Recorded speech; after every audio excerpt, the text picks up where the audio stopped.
para hablar sobre esto. Y también felicitarlo. Hoy es Día del Periodista en México. Mi querido Daniel Marmolejo, periodista independiente, documentalista de investigación, el gran realizador de Guerra Híbrida. Dani, muy buenas tardes, ¿cómo estás? Y muchas felicidades por el Día del Periodista. Muchas felicidades para todo el gran equipo de Sin Censura, desde luego para nuestro hermano, con mucho cariño, Vicente Serrano, esperando que regrese pronto, pero también decir que esta manera de extrañarlo en positivo no significa una manera de despreciar a quien lleva el timón de Sin Censura, que eres tú, querido Toño, y a quien le mando un abrazo con muchísimo cariño, mucha fraternidad y buen ánimo en este 2021 que nos toca. Gracias, querido amigo Daniel Marmolejo. El abrazo pues va de vuelta desde acá, desde Chicago, Illinois. Y pues, ¿qué te parece que empezamos con eso? Con esto que tú acabas de ver y escuchar, un spot verdaderamente flatulento, cínico, indignante, en el que el PRI asegura que Morena es la gran desgracia de México. Ya ni la chinga, ¿no? Es la gran desgracia para México y que barrió con todo, cuando pues ellos, en mi opinión, no sé lo que opines tú, en mi opinión, ellos sí que son la desgracia para México. Mira, Toño, hay que plantearlo de manera tácita esto. El PRI no está buscando votantes. El PRI está apelando a cómplices. Y es la única manera en la que ellos, mediante las complicidades, pudiesen tratar de mantenerse en el poder, que sería una estrategia combinada del prianato con el PRD, con Movimiento Ciudadano. Es decir, que para la ciudadanía bien nacida, el PRI no le significa nada. Pero naturalmente el PRI creó un romance con esta evocación, primero de un entusiasmo por una modernidad, a través de un diseño institucional que ellos mismos corrompieron. Entonces, todo lo que dice que Morena barrió, o que la Cuarta Transformación barrió, que digan que barrió la corrupción de estos modelos, porque hasta el día de hoy no ha habido un intento de desaparecer a ninguna empresa o a ninguna institución más que el hecho de sanear o refundar. Es decir, lo que el presidente Andrés Manuel López Obrador le ha tocado hacer es lo mismo que le tocó a Benito Juárez. Con esta guerra entre liberales y conservadores, restaurar a la República. Entonces, lo que está haciendo la Cuarta Transformación justamente es una restauración de la República con algo que no ha existido naturalmente en la política, que es una participación no corporativista, porque regularmente en el diseño del PRI pues fue darles a todos un espacio a cambio de votos, pero necesariamente eran estructuras de oligarquías que fueron pervirtiéndose con el paso del tiempo y olvidándose de las razones y de los motivos de su existencia. La CROC, la CNC, los sindicatos, todas las instancias, todas las federaciones, las confederaciones fueron quebrándose en el camino. Pero si hay algo que reconocer dentro de este intento del PRI, es que viene en una estrategia amañada, cultural, mediática. Es decir, el PRI no hubiese sido lo que fue sin empresas mediáticas como Televisa, por ejemplo, en su momento. Por eso cuando en un momento histórico el PRI sentía un contrapeso real, auténtico, del pensamiento crítico de los medios, como lo fue el diario Excelsior, hicieron todo por desaparecerlos, por acabar con la cooperativa, cosa que terminó por destruir Marta Sagún. Es simbólico el necesario contrapeso que debe haber dentro de las estructuras políticas de gobierno. Pero lo que es cierto también es de que dentro del escenario político en México, la Cuarta Transformación atiende de manera muy directa dos grandes universos: el universo de los explotados y el universo de todos los oprimidos, que son conceptos que no necesariamente están tan alejados, pero que no son los mismos. Cuando se establece la lucha contra el outsourcing, se está luchando en contra de la explotación y de la precarización que han vivido las personas en su salario en los últimos años del prianato. Es decir, que aquí hay una apuesta muy directa a eliminar, a acabar con la explotación. Lo mismo lo vemos cuando hay un incremento en el salario mínimo ahora mismo. Cuando ves el tema jurídico, el tema puntual de los 43, cuando ves el escenario, pues realmente de los feminicidios, cuando ves a los grandes sectores en la pobreza, en el campo, que no tenían precios de garantías para sus productos y que con el Tratado de Libre Comercio que firmó Salinas, se encontraron con un proteccionismo 10-1 en Estados Unidos respecto a México, pues está trabajando justamente para los oprimidos. Y en esto tiene mucho que ver el gran proyecto social de Andrés Manuel López Obrador.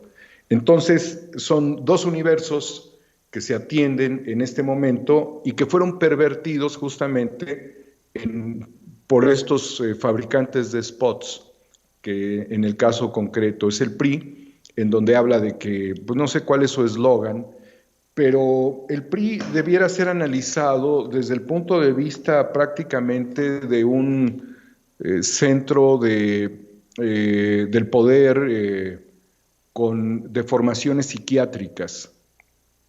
Recientemente, Toño, lo comentamos la vez anterior que tuve la oportunidad de hablar contigo y con tu gran auditorio de Sin Censura, tuvimos la presencia de 4 psiquiatras y un neurocirujano, quienes analizaron los perfiles de los presidentes del PRI, perdón, de los presidentes de la República de origen priista. Por ejemplo, en el caso de Salinas de Gortari, ellos hablan de este utilitarismo, esta pensión del modelo republicano que tuvo en su visión neoliberal, y fue señalado con una patología que es el narciso maligno, narcisismo maligno. Eso es lo que es Salinas de Gortari. Entonces, uno de los elementos o de los personajes más representativos del periodo reciente, que es el periodo neoliberal de los priistas, es un narcisista maligno, quien a consulta a la doctora Pasarán, la psiquiatra que analizó este perfil, sobre cuál es la condición de un personaje en este nivel y si era capaz de asesinar, ella me dijo que sí es capaz de asesinar. No quitamos en ningún momento ese encantamiento que ha generado Salinas en todos los personajes a los cuales ha tocado, que termina convirtiendo en cómplices. De allí que el enfoque técnico de que el PRI no está buscando votantes sino cómplices, esa es la respuesta a la relación patológica de los alineados a este partido, quienes en el fondo no sé si puedan creer en el mismo concepto que es el PRI en la actualidad, pero lo que sí estarían buscando nuevamente es recuperar beneficios y sus oportunidades. Igualmente concluimos, después de pasar por Colosio, a quien se le asumen muchas cosas por un discurso, pero un discurso no es un legado transformador, simplemente un discurso es un discurso, querido Toño, y que además Colosio fue un personaje que permanentemente construyó el modelo neoliberal de Salinas de Gortari, porque se conocían desde tiempo atrás, y fue además, estuvo en programación y presupuesto, o sea, tomó las herencias del partido, al grado de ser también dirigente del partido. Colosio fue coordinador de la campaña obviamente de Carlos Salinas, era su elegido. Qué curiosa esta relación, hay una simbiosis allí, pero pues el discurso no apuntaba más allá de un discurso y quizás le generaba ronchas al propio Salinas, pero ahí habría que analizar otras cosas. Sin embargo, no representaba una alternativa real de cambio, aunque con esta situación el PRI logró tener a un personaje que se convirtió en un motor de la metafísica priista, ¿no? Zedillo fue un impulsor de reformas, sí tuvo contrariedades con Salinas, sin embargo mantuvo el mismo modelo de Salinas, es decir, no transformó la realidad de la economía en este país. En cambio, le tocó una gran crisis y sucumbió ante los poderes fácticos banquero-financistas, que es parte también del enfoque de la destrucción neoliberal. Es decir, tenemos el mismo modelo que no cambió. Y luego vino, después de la transición con el panismo, que hoy vamos a analizar al PAN, y ahorita lo comentaré, vino, que entregó el poder Zedillo, después vino Peña Nieto, al cual lo ubican los expertos, el doctor Rafael Salín, el psiquiatra, como maligno, narciso, paranoico, iracundo, tonto. Lo repito, que lo querían llevar al colchón muchas mujeres. Maligno, narciso, paranoico, iracundo, tonto. El modelo de asociación de esta intención de vínculo lo agotó Televisa con Peña Nieto.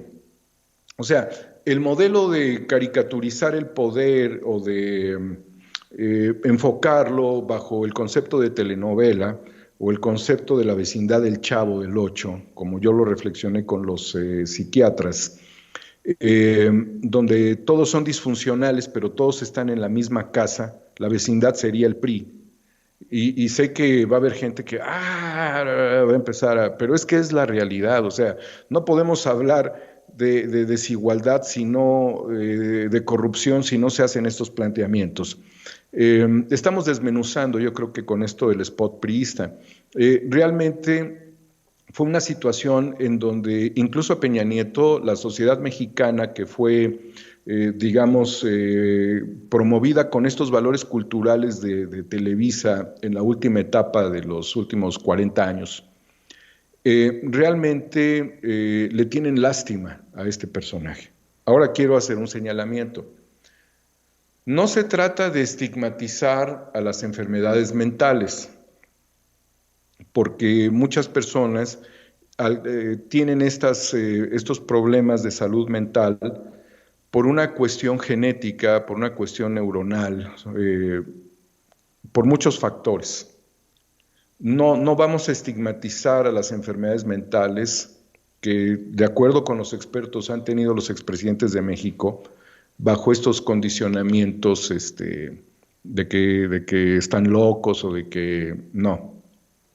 Simple y llanamente hay que dejar muy en claro, querido Toño, que quienes han tenido el poder en México, excepto en esta última etapa, en este gobierno, pero quienes antes de este gobierno han tenido el poder, han utilizado al poder político para profundizar en sus enfermedades. Y en consecuencia de ello, nosotros somos un país muy sufrido, muy violentado, saqueado, con estructuras realmente corruptas, disfuncionales, quebradas, sin un destino, el endeudamiento. Por eso, vuelvo a señalar que la única oportunidad que tendrían, fíjate que yo no sé si lo he dicho de manera elegante y concisa, pero yo reconozco que es muy objetiva la manera en la que lo estoy diciendo. Y esto construyanlo en un spot, los creativos. Yo soy creativo, lo pudiera construir en un spot.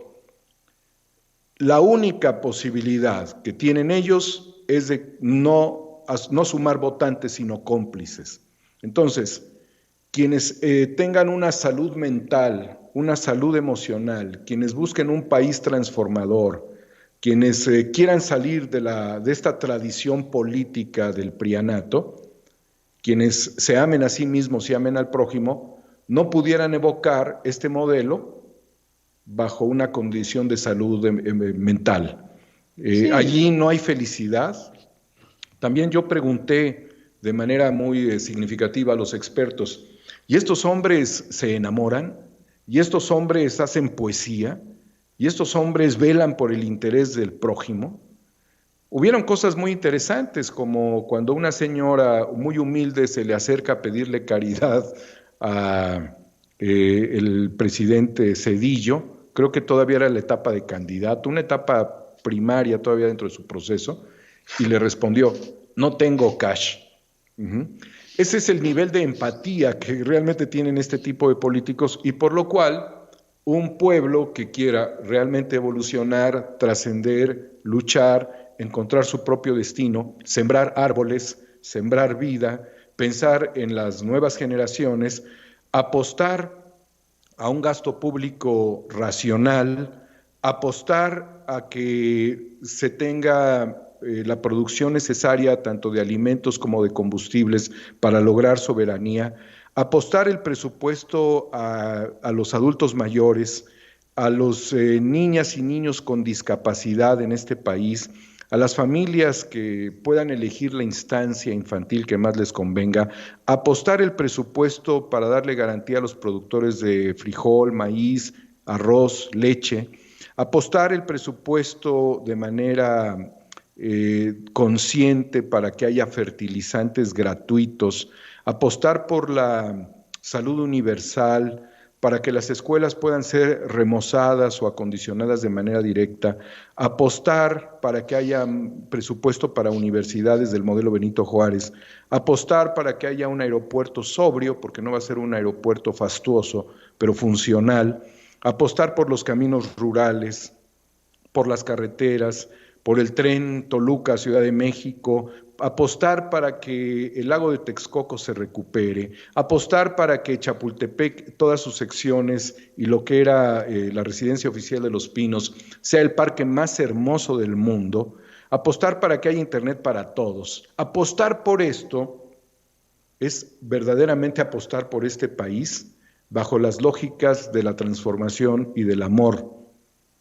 Entonces, querido Toño, después de haber desmenuzado que no tienen futuro estos partidos ni sus coaliciones y que se convirtieron todos ellos en un paquete tóxico que tratarían de venderse al pueblo de México, tendríamos que reflexionar, ojalá y puedan compartir esta reflexión, si lo creen conveniente, obviamente depende de cada quien, respecto a lo que significaría votar por lo que acabo de decir en esta última participación, en esta última etapa de este segmento, o ser cómplices de un pasado criminal. Definitivamente, mi querido Daniel Marmolejo, yo sí quiero decir claramente que más que estén explotando sus propias patologías en el poder, es ese mismo poder, esa esfera del poder que nos ha puesto a los peores al frente de cualquier tipo de cargo.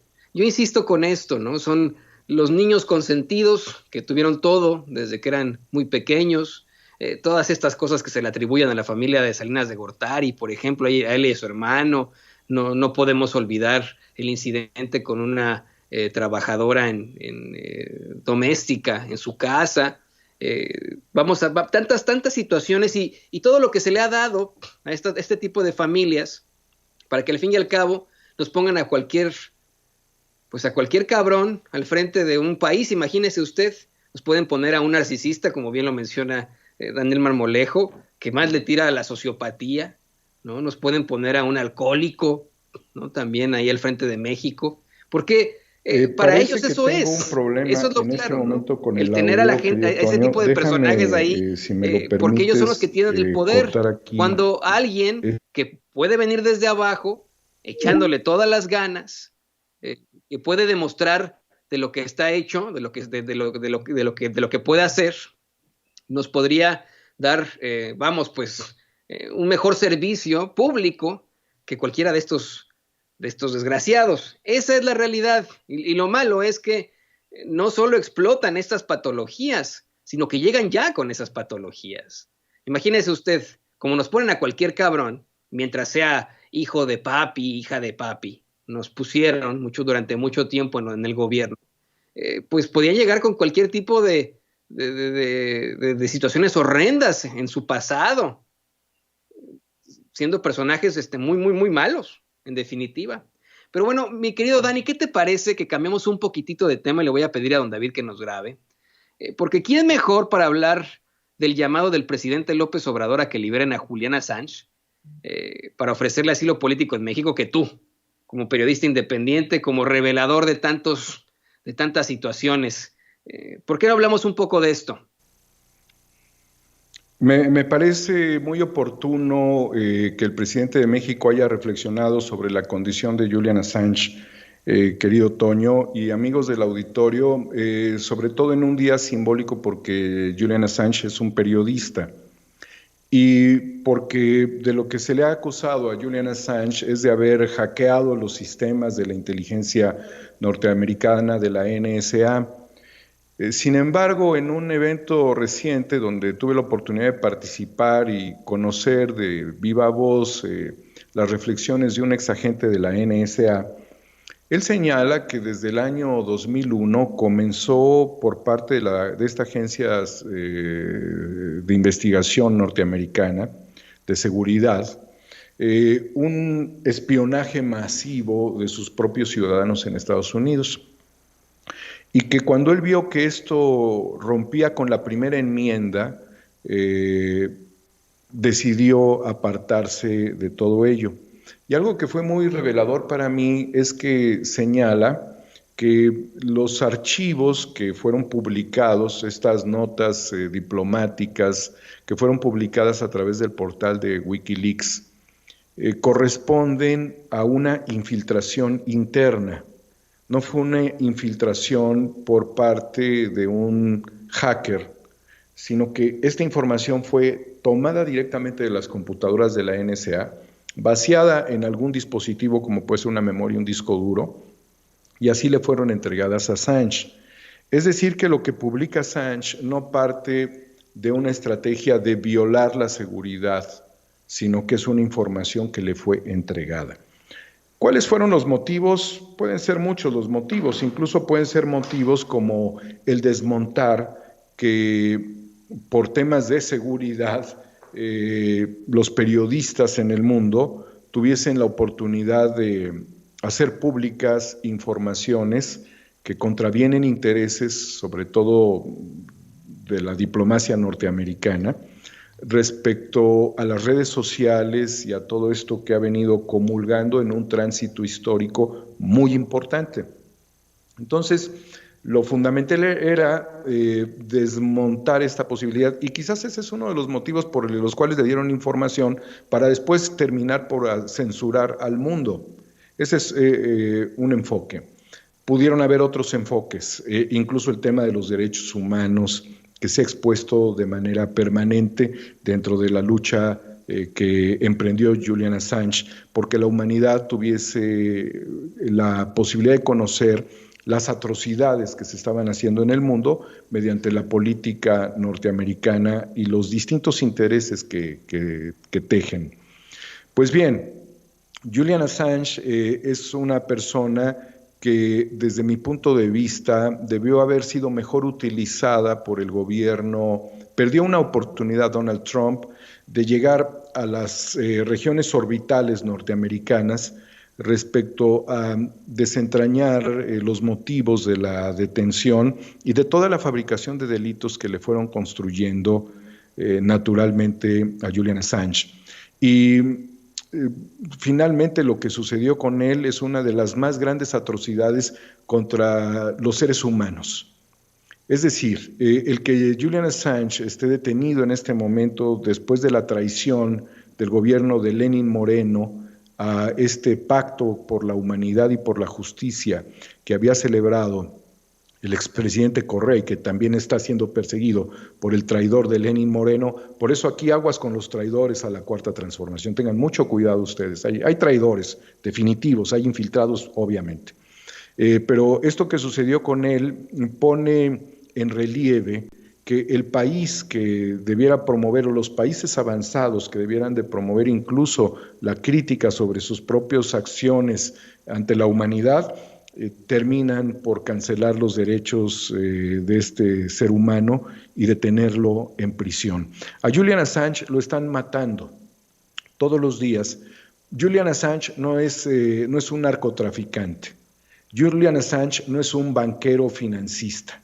Julian Assange es un periodista y tampoco es un hacker, aunque él tenía conocimientos de muchas de estas cuestiones de informática, de computación. Él realmente es un periodista. Entonces, debiera de tener al mundo preocupado, y yo creo que el presidente de la República hoy hizo un acto patriótico y heroico. Si bien ha sido reconocido en México Julian Assange como periodista y ha recibido, Pedro Miguel recibió el Premio Internacional de Periodismo a Julian Assange en el 2019, la realidad es que el presidente de México ha tomado la batuta de los derechos humanos universales, pidiendo que Julian Assange sea liberado y que permanezca en México. No le tocó a él, aunque nuestro amigo Hans Salazar en algún momento le tocó el tema de Julian Assange, pero es un tema que tenemos todos, todos los que tenemos conciencia humanista, que se ha venido desvirtuando, lo hemos mantenido muy claro porque de ser víctima termina por ser un calumniador de verdugos. Claro que no. Julian Assange no ha calumniado a nadie ni ha infiltrado ningún sistema. Él recibió información y la hizo pública por el bien de la humanidad, por la construcción de un mundo distinto, por la libertad de los hombres y las mujeres bien nacidos del mundo, por el cambio de los paradigmas, por el conocimiento al que debemos de tener todos acceso. Entonces, hoy por hoy, que México tome la vanguardia respecto a darle el asilo a Julian Assange, me parece que es uno de los actos más gloriosos que puede tener un mandatario. Pudieran decir unos muy atrevido, es el más glorioso.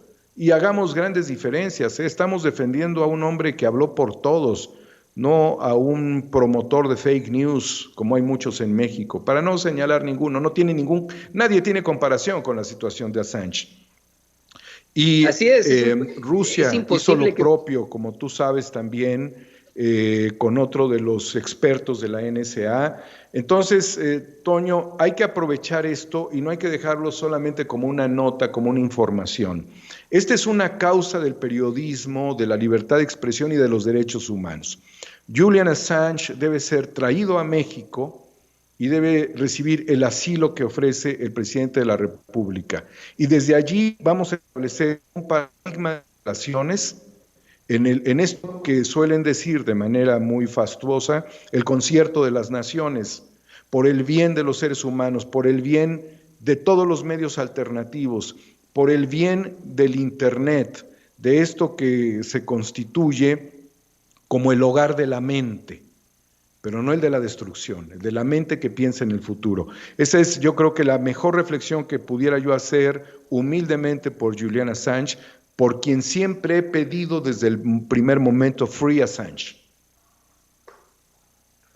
Y fíjate que hace unos momentos tuitea Alejandro Moreno: hoy es el Día del Periodista en México. Aprovecho esta fecha para reconocer el gran trabajo de quienes todos los días mantienen informada a la ciudadanía. Me da risa, Alejandro Moreno, imagínate tú. El periodismo es una noble profesión que contribuye enormemente a la vida democrática de nuestro país. Muchísimas felicidades. Hablando del cinismo de los cínicos, vale la redundancia, mi querido Dani, ahí tienes a Alejandro Moreno. Me manda un mensaje Vicente Serrano, que está muy pendiente del programa en estos momentos, y me dice, ese hijo de, ya saben ustedes qué, se ha de referir a los del sexenio pasado, a López Dóriga, a Beteta, a Riva Palacio, a Micha, etcétera, etcétera, y pues es más que claro. Pero mira, Dani, ¿qué te parece que vamos al tema último, al tema final? Se nos está acabando el tiempo, desafortunadamente. Hay un señor muy enojado que dice que te interrumpo, pero no, es que quería plantearte yo esto, y la verdad es que se nos acaba el tiempo, es muy desafortunado.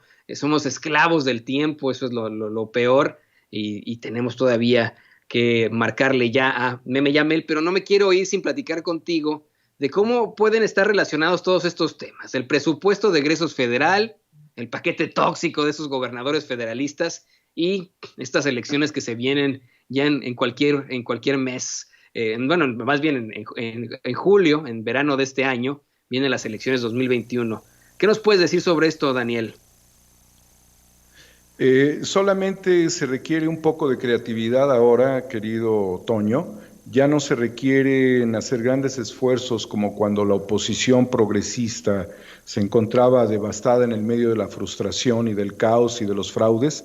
Se requiere una FEPADE súper activa, se requiere mucho control por parte de los partidos de sus candidatos y evitar las infiltraciones, y se requiere hacer eco del presupuesto de egresos, porque el presupuesto ya no le pertenece a un partido, sino le pertenece a la nación.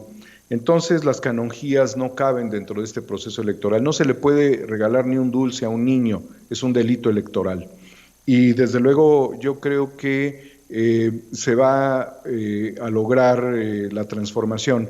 Mucho cuidado, quienes estarían votando por complicidad, lo único que quieren es desapropiarle al gobierno del proyecto social, como ha sucedido en otras partes del mundo, como ha sucedido en Argentina, el lawfare que ha sucedido en Brasil, el golpe de Estado en Bolivia, como ha sucedido también con la persecución a Correa. Necesitamos realmente reforzar estas estrategias y dejar muy claro que México finalmente no está construyendo una idea del comunismo. Nos faltaría mucho para eso. Yo creo que estamos haciendo un proyecto de justicia social como no se había hecho, llámenle populismo, llámenle como quiera, se llama justicia y no la teníamos. En ese sentido cabe esta reflexión, augurando éxito para esto que se llaman las izquierdas en México, que también han tenido problemas siempre de convivencia, pero hoy hay fraternidad entre ellas, y que también consideren a los partidos más pequeños que en los momentos más críticos, cuando los partidos grandes se llenaron de corrupción, algunos de los pequeños contribuyeron para que Andrés Manuel López Obrador mantuviera su proyecto legítimo, histórico y trascendente. Sin eso no hubiese sido posible, lo hubieran fagocitado todos los del PRD, los chuchos y todos estos. Esta es la reflexión al respecto, querido Toño, invitándolos esta noche para que conozcan el perfil psiquiátrico de el expresidente espurio que tuvo México, Felipe Calderón.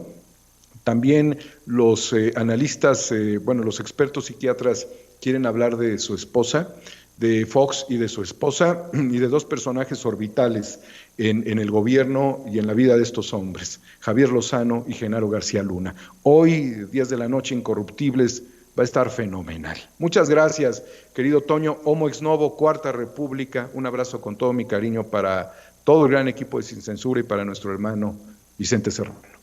No se lo vaya a perder, por favor, va a estar fantástico. Imagínese usted, ya me imagino, yo me imagino lo que se va a tratar en este perfil psicológico con psiquiatras de Felipe Calderón. No son los psiquiatras de Felipe Calderón, el perfil va a ser sobre Felipe Calderón, sobre Margarita Zavala, sobre los Fox. Se va a poner muy candente y por favor, pues siga a Daniel Marmolejo en todas sus plataformas. Está más que listo. Dani, muchísimas gracias como siempre y una vez más felicidades. Feliz Día del Periodista. Free Assange. Assange libre, Assange en México. Muchas gracias, querido Toño. Gracias a todos. Así es, Free Assange. Totalmente de acuerdo con mi gran compañero, colega, periodista independiente, documentalista de investigación. Usted lo sabe perfectamente, el creador de esta investigación extremadamente fuerte, guerra híbrida. No se lo vaya a perder esta noche en Los Incorruptibles. Traen el perfil psicológico del comandante Borolas. Y bueno, pues grábenos, don David,